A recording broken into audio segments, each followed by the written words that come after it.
Saya akan mengangkat ini ke tingkat yang lebih tinggi lagi, dan itu adalah hak sebagai anggota DPR RI juga tentunya. Kepada Presiden.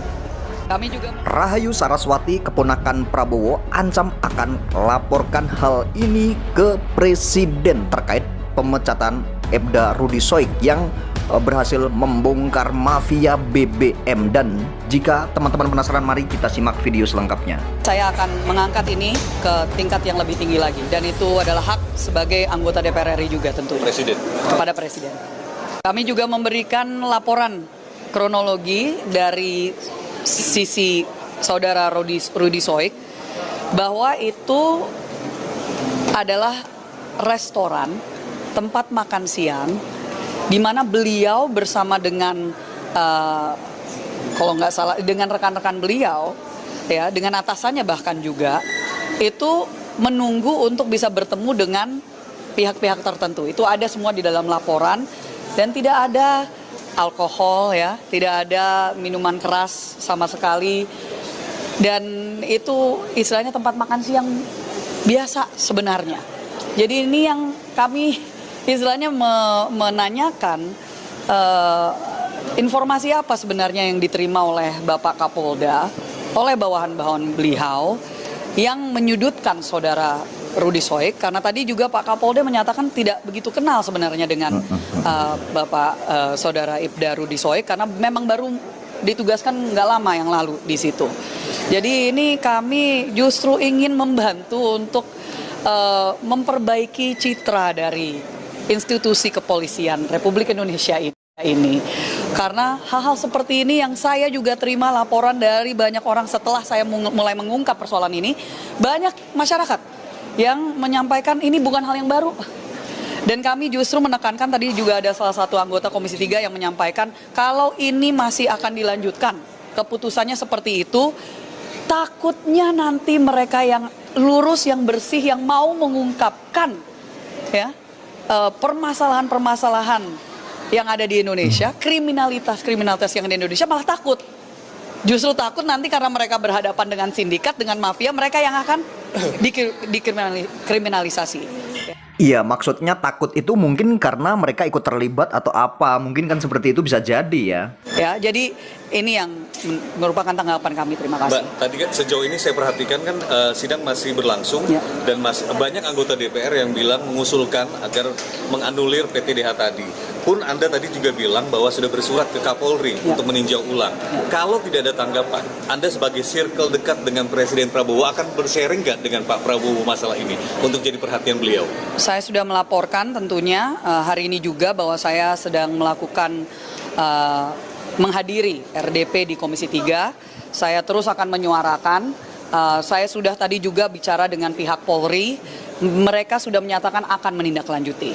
Jadi ini secara informal di belakang tadi akan menindaklanjuti. Kami berdoa dan berharap tentunya ada keadilan, karena apa yang terjadi sekali lagi ini sudah, dan saya yakin pihak media dan juga masyarakat sudah melihat ada yang sudah viral bagaimana intimidasi yang dilakukan oleh oknum-oknum kepada keluarga dari saudara Ibda Rudy Soik, sampai 20 provos itu datang ke rumahnya untuk 20 provos gitu loh, datang untuk membawa dia secara paksa gitu kan, yang dimana itu disaksikan oleh istri dan anak. Iya, kasus ini memang sangat aneh dan janggal ya. Ini terkait pemecatan Ibda Rudy Soik ini, kok kenapa sampai ada provos datang sampai banyakan seperti itu ya? Sampai istrinya juga sampai ada sebuah intimidasi, dijegat di jalan juga ya. Anak-anaknya yang masih muda, ya itu kan bisa menjadi sebuah trauma terhadap institusi yang seharusnya melindungi mereka. Dan juga bahkan istrinya juga pernah mengangkat bagaimana dia diberhentikan di tengah jalan gitu ya.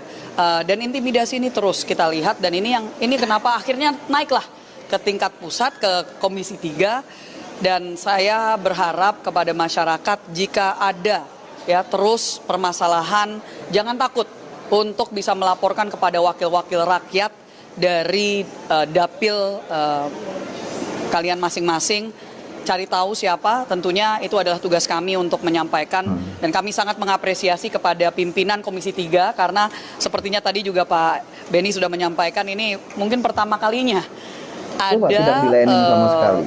rapat dengar pendapat yang bahkan melibatkan anggota-anggota DPR dan DPD itu sendiri. Tadi bukan hanya saya yang mewakili dan mendampingi dalam tanda kutip korban, tapi juga ada wakil ketua MPR RI kita termuda yang juga mewakili korban waktu itu di Sulteng. Jadi ini kami apresiasi dan kami berharap ke depannya bisa terus dilanjutkan sidang-sidang atau rapat-rapat dengar pendapat seperti ini. Penegasannya Mbak akan sharing ke Presiden masalah ini? Kalau tidak ada tindak lanjut yang jelas dan tidak ada keberpihakan yang jelas kepada masyarakat, khususnya dalam hal ini saya mewakili NTT ya tentunya saya akan mengangkat ini ke tingkat yang lebih tinggi lagi, dan itu adalah hak sebagai anggota DPR RI juga tentunya kepada Presiden.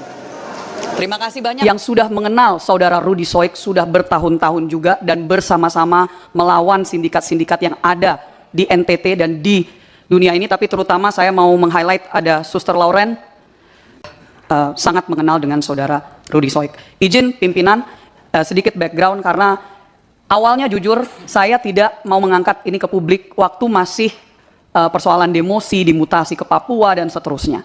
Tapi pada saat sudah ada penjatuhan hukuman pemberhentian secara tidak hormat dengan landasan-landasan yang kami siap untuk memberikan penjelasan, ini sebenarnya saya sangat menyayangkan bahwa hal seperti ini harus diangkat sampai ke level DPR RI di pusat Komisi 3, yang padahal ini sesuatu yang kalau misalkan sudah betul-betul diungkap dan diselesaikan, ini tidak harus sampai ke sini. Tapi saya akan persilahkan kepada Romo Pascal untuk membacakan sedikit kronologi. Ya, ini saya tidak menganggap ini sidang, tapi maksudnya sidang hukum ya. Tapi saya berharap di sini para anggota DPR RI yang terhormat, para wakil rakyat bisa mengetahui dari dua sisi. Terakhir pimpinan, saya menyayangkan sebagai anggota DPR RI bahwa membutuhkan untuk kita mengangkat satu kasus terhadap satu orang polisi yang kami kenal sudah sangat memperjuangkan nasib masyarakat kecil dan orang banyak, termasuk juga kasus-kasus perdagangan orang yang beliau ikut untuk ungkap di NTT.